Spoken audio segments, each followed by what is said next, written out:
Welcome to today's video, Amputation Part 2. Let's understand the types of amputation, their treatment, and physiotherapy management. There are two types of amputation: open amputation, closed amputation. In an open amputation, the wound is left open and not closed immediately. This procedure is usually done in emergency or life-threatening situations, such as severe trauma or infection, and is also called guillotine amputation. There are two types based on the skin flaps. 1. Open amputation with inverted skin flap. 2. Circular open amputation, where the skin is closed at later stage. Closed amputation is an elective procedure performed when the limb is healthy enough for immediate closure. It is commonly done at above knee, above elbow, and below elbow levels. In this method, the soft tissues and skin flaps are closed primarily over the bony stump, creating a smooth surface for prosthetic fitting. Treatment following amputation. Two concepts are widely used. 1. Rigid dressing concept. Pylon, cast is applied to the stump over the dressing after surgery. Prevent edema. Enhances wound healing. Decreases post-operative pain. Encourages early upright posture, which has both physiological and psychological benefits. Reduces hospital stay. Helps in early temporary prosthetic fitting. 2. Soft dressing concept. This is conventional method where the stump is dressed with a sterile dressing and elasticrepe bandages are applied over it. The bed is elevated to facilitate venous drainage and prevent stump edema.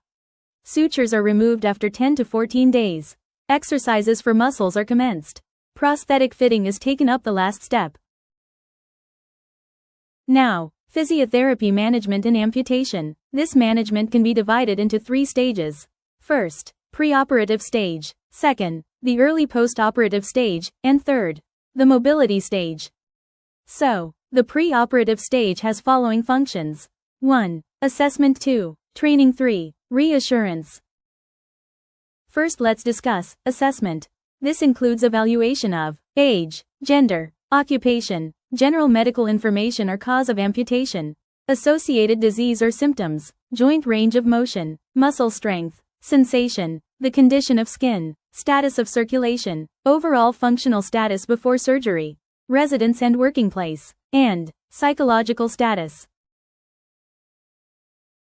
Now, let's discuss training. 1. Prevention of thrombosis movements at all good limbs. 2. Prevention of chest complications, deep breathing exercises, coughing, postural drainage. 3. Preserve mobility of all joints, hip and knee. 4. Improve mobility of other areas like trunk, pelvis or shoulder. 5. Proper limb positioning in bed. Avoid hip and knee flexion. 6. Teach transfers techniques, monitoring the wheelchair, single limb standing and balance. 7. Walking technique: swing to, swing through, shadow walking, 3-point, 4-point and 2-point gait. 8. Educate the patient to detect the possible complications like A. Soft tissue tightness. B. Pressure points. C. Pain and phantom limb sensation. D. Teach the exercise program hold relax, isometrics, and 9th, psychological reassurance. Now let's talk about early post-operative stage. Now in early post-operative stage, A. To check the efficiency of pre-operative training. This includes the prevention of chest complications and thrombosis. B. Prevention of contractures and deformity. This refers to avoiding pillows beneath the knee to prevent flexion deformity of the knee. Avoiding long period of sitting as well as soft mattress to development of flexion deformity. Avoiding dragging on the bed, rather than push up the forearm to get up. C. Maintenance of strength and mobility, that is, avoid dragging on the bed, rather than push up the forearm to get up. Advise vigorous range of motion and strengthening exercises to all joints of the body. Strong isometrics, to the gluteal and thigh muscles, for the stump after 3 to 4 days. Introduce transfer activity once the patient is able to sit up and push his body in sitting. Like, share, and subscribe for part 3. Thank you.